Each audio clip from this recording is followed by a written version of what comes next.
السلام علیکم۔ ہمیں اپنی دعاؤں میں آپ صلی اللہ علیہ وآلہ وسلم کی مسنون دعائیں شامل کرنی چاہیے، کیونکہ ہم اپنی طرف سے جتنی بھی اچھی دعا مانگ لیں لیکن پھر بھی بہت کچھ رہ جاتا ہے۔ کبھی آپ نے آپ صلی اللہ علیہ وآلہ وسلم کی مانگی گئی دعاؤں کا ترجمہ پڑھا ہے؟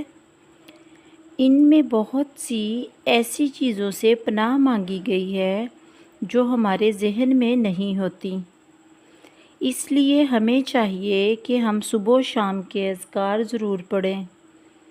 اکثر اوقات ہوتا ایسا ہے کہ ہم اذکار پڑھتے بھی ہیں لیکن مشکلات میں بھی پڑے رہتے ہیں۔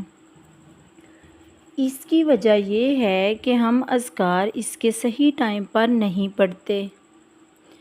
ہمیں اذکار صبح سورج نکلنے سے پہلے اور شام کو سورج غروب ہونے سے پہلے پڑھنے چاہیے۔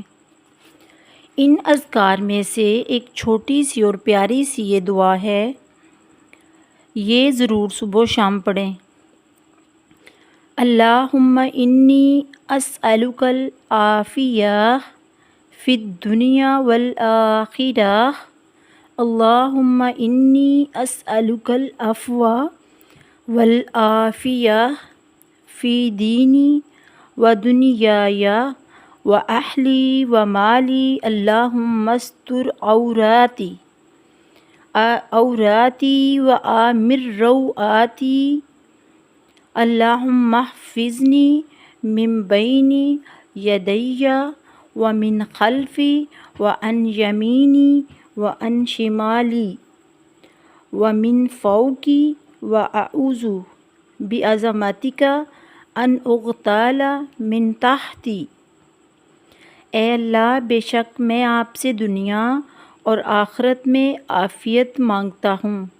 اے اللہ، بے شک میں آپ سے درگزر کا اپنے دین، دنیا، اہل اور مال میں عافیت کا سوال کرتا ہوں۔ اے اللہ، میرے عیب ڈھانپ دے، مجھے خوف سے امن دے۔ اے اللہ، میری حفاظت کر، میرے سامنے سے، میرے پیچھے سے، میرے دائیں سے، میرے بائیں سے اور میرے اوپر سے، اور میں پناہ چاہتا ہوں تیری عظمت کے ذریعے اس سے کہ میں نیچے سے ہلاک کیا جاؤں۔ دیکھیں ویورز، اس میں دنیا اور آخرت کی تمام چیزیں مانگ لی گئی ہیں۔ ایک چھوٹی سی 3-4 لائنز کی دعا ہے جس کے اندر بہت ساری چیزیں اکٹھی ہو چکی ہیں۔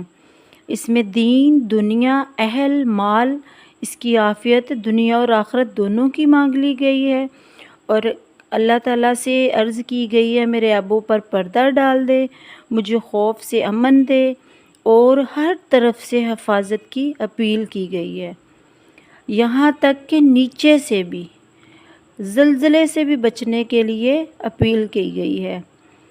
عام روٹین میں ہمارے ذہن میں اتنی چیزیں نہیں آتی، اس لیے ہمیں دعا مانگتے ہوئے آپ صلی اللہ علیہ وسلم کی دعاؤں کو پڑھنا چاہیے۔